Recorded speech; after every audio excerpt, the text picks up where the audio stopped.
This is the anatomy portion of chin augmentation using Restylane Defyne. There are three major vessels we will look into: lingual artery, facial artery, and the maxillary artery leading into the alveoli artery. So here, let's draw a line up, and this is going to be the external carotid. And this travels all the way to the zygomatic arch just behind the mandibular angle. And your first branch is going to be the lingual artery that runs deep on the inside below the mandible, and it actually travels and supplies blood to the floor of the mouth, the lingual tissue, and the gingival tissue. Our second branch is going to be the facial artery, which then travels again below the mandible, comes up by the antegonal notch, travels further, becoming the angular artery that bifurcates. However, leading back from the facial artery, there's another branch called the submental artery, and that runs below the mandible, pops up, and supplies blood to the side and the front of the chin.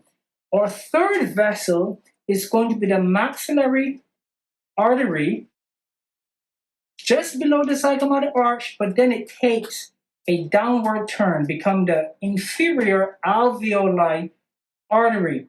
And what this artery does, it runs deep on the inside, behind the mandible, and exits the mental foramen, becoming the mental artery. That mental artery can then ascend, supplying blood to the lower portion of the lip and the anterior chin. And it's helpful to understand that there's anastomosis between those three vessels. This anastomosis is very important, understanding dermal fillers. If there's an insult to any of these vessels, there's a possibility that that infarct can lead to necrosis or skin damage to any area of the anterior or the inferior or the side of the chin or the inside of the mouth on the gingival tissue or the teeth. Let's look at the topography of the face. So we have the chin here, and the first thing that you can see is that we have this mental crease running along both sides. This is very important since there are many fat pads within the lower chin, and these fat pads do different things depending on how that individual ages. What we have here is the fat pads are slightly receding and falling. As that occurs, the tissue also gets softer on the inside, and we find that most patients, the chin tends to either rise up, or the associated fat pads within the chin itself appears as though they're bulging forward. What that does is that it leads to this indentation or this little crevice that runs horizontally along the chin. This is a very important sign that the patient requires some volume enhancement with a product that's going to sustain this result. And we only get that with Defyne, Restylane Defyne, because of the higher G prime. We know that Restylane Defyne sits in the middle of that G prime, G double prime, and so we have good augmentation within the mental crease.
So that was chin augmentation using Restylane Defyne.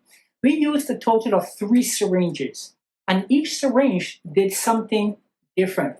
We had one syringe on his right lateral portion, left lateral portion, second syringe, and the third syringe actually combined the two, incorporating some of that medial cleft, horizontal cleft that he had. With that, you definitely know that you would need or you would require 2 syringes to at least have a moderate result. 3 syringes would then give you the perfect result for this patient, removing the shadowing, but also allowing him to have some projection within the chin and a more masculine, full, healthy chin. We will take a look at the before and after pictures shortly.